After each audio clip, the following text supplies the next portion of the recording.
Hello tech friends, and welcome to a episode here on camera setup. Now when it comes to camera setup, there are a few basic steps.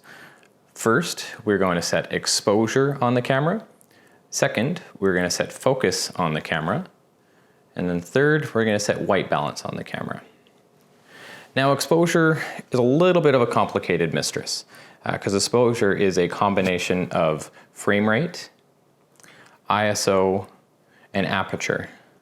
Now, luckily enough for us, a few of these things are kind of set in stone. And we can actually see the settings that are currently on the camera on the bottom there. If you see, there's our frame rate, our ISO, and our aperture. Now, for us, there's a few different ways that we can adjust this. There are some controls that you should be familiar with on the camera here. There is a dial on the back. There is a dial here on the front, and on the top here there is the ISO button, which you can see right there.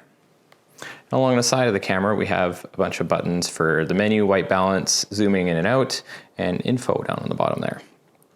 Now, as we said, the first thing we want to do is, after obviously that we've kind of framed and pointed our camera what we want to shoot at, first thing we want to do is to set the exposure.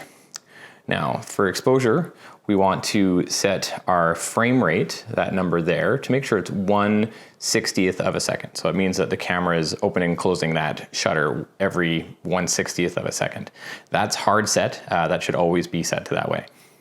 The aperture on the front there, generally we want that about 3.5. This is as wide as this lens will go, and it lets the most amount of light in, so we don't have to add a bunch of digital noise through additional ISO. And we use ISO in this point to adjust the exposure. Now, the easiest way to make sure you've got your image properly exposed is to hit that info button and wait for the histogram to appear. This shows us how much of very dark and very, very light is in the image. Now, in general, a properly exposed image won't have anything squished off the back and won't have anything squished off the front. That means that there's certain parts of the image that are being what's called crushed. Crushed means it's so white it can't get any whiter, or so black it can't get any blacker.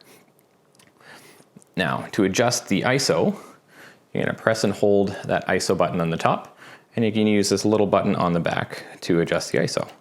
And you can see as we adjust the ISO that our image is going to get darker and darker. Recording doesn't do a very good justice of this because it's very bright compared to the rest of the space, but we can see the histogram.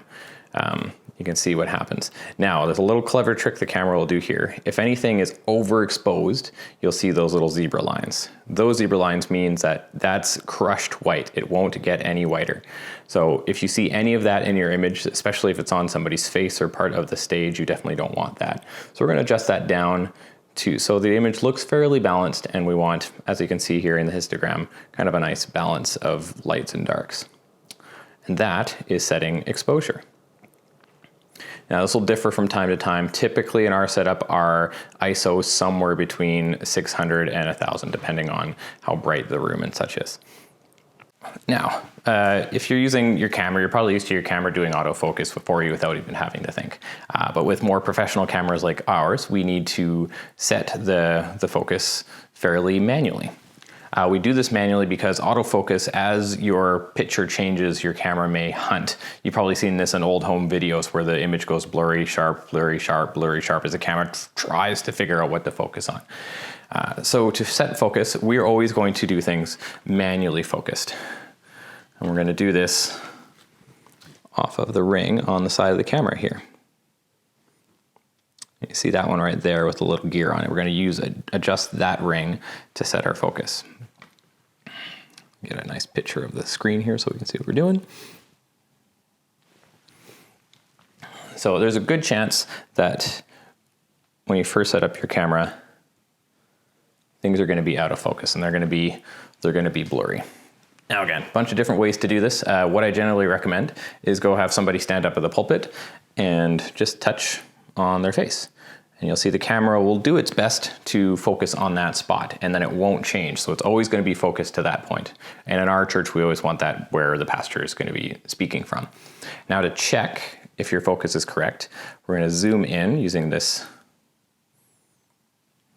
Oh, and I can't do that while recording, so one sec. So to do this, we're gonna zoom way in. You gotta get your person to stand very careful, very still, and we're gonna adjust that very, very carefully until things are as in focus as they can get. So right there. You can zoom back out. And now you can see that our image is in perfect focus. And again, once we've set our frame and our exposure and our focus, you're good to shoot. And then once we set white balance, we're good to shoot. So we can also see here that those colors don't seem to match reality. This is called white balancing. Now, white balancing is a little bit tough because our eyes naturally process this really well, but a camera just sees what you tell it to see. And depending on the color temperature of the lights or what kind of color the lights put out, whether they're kind of a soft yellow or more of a harsh, cool blue, it's gonna reflect off things that are white in the world differently. So we need to tell our camera what color white is. To do this, give me a moment while I pop this camera on a tripod and I'll show you how we do this. All right, now to best show you what's happening here, I'm gonna show you a picture of through the camera's eyes as well as what we're seeing here in reality. Now, to adjust white balance on the camera, what you're gonna do is you're gonna hit that white balance button and you're gonna move the dial on the back. And you see up in the top right there, it shows us what white balance we're using. There's auto, different types of lights, and you can see how that's changing the color on the camera there as we flip through. Now, you may be tempted to say, just set it to auto. Hey, that looks great, that's perfect. Unfortunately, auto white balance kind of takes its best guess. And as things change on stage, you're gonna see the white balance adjust as time goes on. So sometimes people on stage's skin tones will look natural, other times they'll lean blue, other times they'll lean orange. So we wanna set the white balance, not with our eyes, but using science. To do that, we're gonna use this fancy white balance card. Put this in a place you can see it here. Now this white balance card is a special fabric, special material designed for the camera to be able to properly detect white balance. So let's put this camera back to something that's very definitely wrong. So we can see like there, everything looks fairly orange and incorrect. Now to set white balance, you want to set your white balance card where you're shooting. So in this case at church, you're probably going to be giving that white balance card to somebody to stand up at the pulpit. And we're gonna go to white balance until we see the pre. This means that we can set our white balance. Once we're there, press and hold that white balance button for a few seconds and you'll see a little target icon appear. And you can see that target icon happen. And we're gonna set that target to anywhere within the white balance card. And we're gonna hit OK. It's gonna measure. And that's going to set the white balance based on that, because we know that sheet is a very specific color and specific thing. Once you're done, you can say, okay, we can done. And now we show what the camera sees again. You can see now things look a whole lot more natural. Let me get this white balance sheet out of there. And you can see that our camera image looks a lot more natural, a lot more realistic. Once you've done that, you can leave the camera set as is, and you're ready to go.